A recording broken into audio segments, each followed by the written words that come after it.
Welcome to another edition of Grez, and I thank you for taking the time to look at this video and subscribe.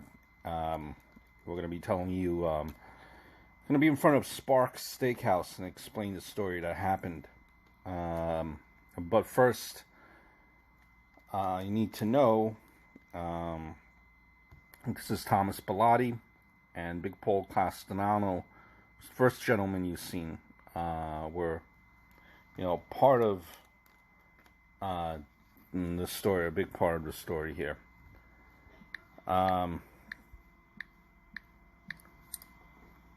now we're in Lower Manhattan, approaching where, Sparks Steakhouse. So, just before 5:30 p.m. on a December evening in 1985, mob boss Paul Castellano stepped out of a limo in front of Sparks Steakhouse in Manhattan, and he was shot to death. He was shot to death along with his underboss, his confidant, his friend Thomas Bellotti as well. The four assassins who gunned him down, and there were four of them, they were dressed in trench coats and Russian fur hats. Now, it was alleged that John Gotti, the man who arranged the hit, sat in a car nearby to make sure that Big Paul was dead. It was daring in the sense that it was done in Manhattan during the Christmas season. And it seemed to be planned like a military operation. Paul Castellano was 70 years old at the time. He was the boss of the Gambino crime family, decades-old mafia family in New York City. And he rarely left Staten Island. Rarely left Staten Island. And it was very... the way he did about things, he was very careful and secretive, so as to not be, caught off guard. Now,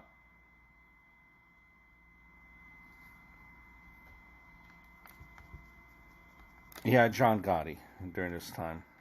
This is the street scene, by the way, of Sparks. And Sparks Steakhouse is right there in front. The limo pulled up, Paul Castellano pulled up right in front of the Sparks sign there, as you could see. So, John Gotti was a 45-year-old member of the Gambino crime family who didn't like Castellano's recent instruction not to trade in drugs. Castellano was worried that the federal government was paying too much attention to the drug activities.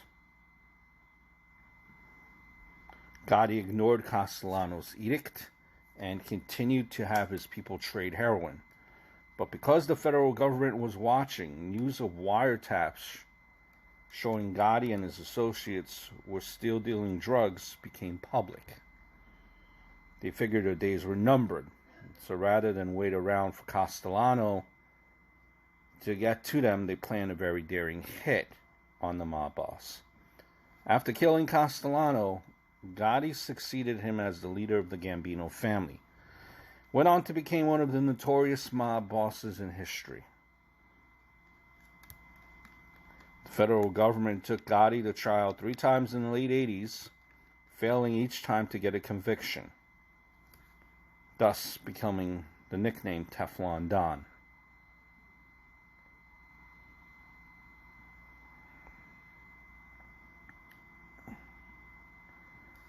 You're looking outside of, once again, Sparks, which is still a very viable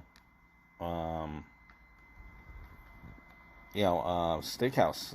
It's still in session. Still, a lot of people frequent the Steakhouse. Famous. Years and years later.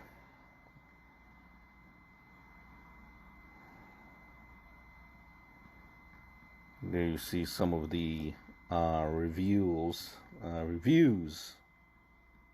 of the Steakhouse. This was during COVID on a Saturday. Sorry about the camera work there, especially in the beginning there. But it still looks relatively the same. It looks the same. Not much has changed. It still has that old school look, old school feel to it.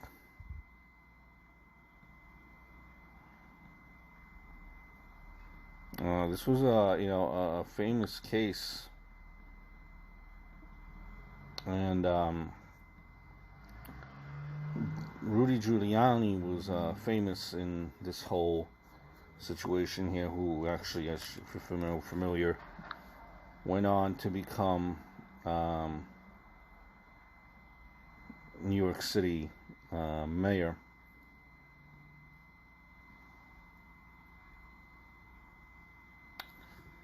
Both men were shot 6 times. 6 times.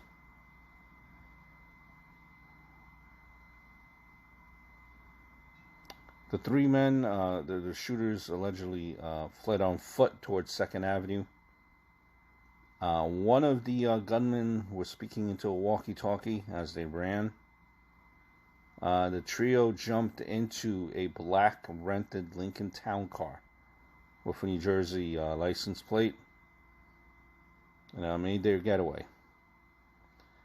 The 3 gunmen walked up to the parked car that they were in and just fired shots. Each victim was hit 6 times. As you're looking at some of the crime scenes from that night, that would look some 30 plus years ago. And here is the actual news report. With the feds. As the reputed head of the crime commission and the godfather of the Gambino family, his appearance in court every day and the preoccupation with his defense were bad for business. Experts say his associates may very well have decided Big Paul was more trouble than he was worth. We're working on the theory that there was internal strife within the family, and this may be a matter that is resolved just within that one family. We're working on the theory that possibly he was considered a liability in as much as the pressure of all the cases that are being brought against him and the other families made him a liability and not effective as a leader. The violent death of Paul Castellano brings back to vivid life an old tradition in the history of this country, gangland executions. Shakespeare said of kings, "Uneasy lies the head that wears a crown." The same might be said of those who rise to the top of organized crime. They get there by violence, and often as not, they leave by violence. 1957, Albert Anastasia, the head of Murder Incorporated, murdered while he was having a haircut on West 59th Street. 1971, Joseph Colombo, head of the Colombo family, shot in Columbus Circle, 7 years in a coma, and then he died in 1978.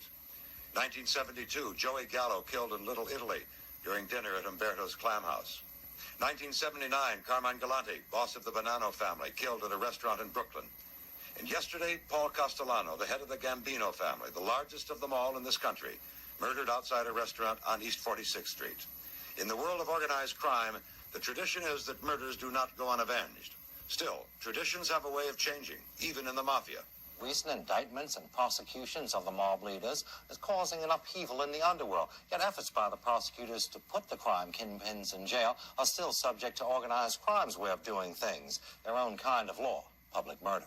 The ability of the mob to kill people in cold blood and get away with it gives them the ability to terrorize other people. They terrorize by killing their own in public. Deadly messages from organized crime to organized crime and the rest of society. The murder of Gambino crime family boss Paul Castellano yesterday, or the 1979 assassination of Cosa Nostra Don Carmine Galante. Unsolved, very public executions by an underworld that plays by their own rules and their own code of justice. The Castellano murder particularly brazen and defiant, since Castellano was gunned down a day before he was to resume standing trial for auto theft and murder. Organized crime had served up its own sentence. John Martin, does law enforcement bring these organized crime kingpins to justice, or is it organized crime taking care of its own in their own way? Well, generally, I think we bring them to justice first. There have been a number of very successful organized crime prosecutions over the years. The rare event is an event like the death of Mr. Castellano, where somebody who is in the process is killed. It has happened before, but by and large, the system brings them to justice before there is retaliation.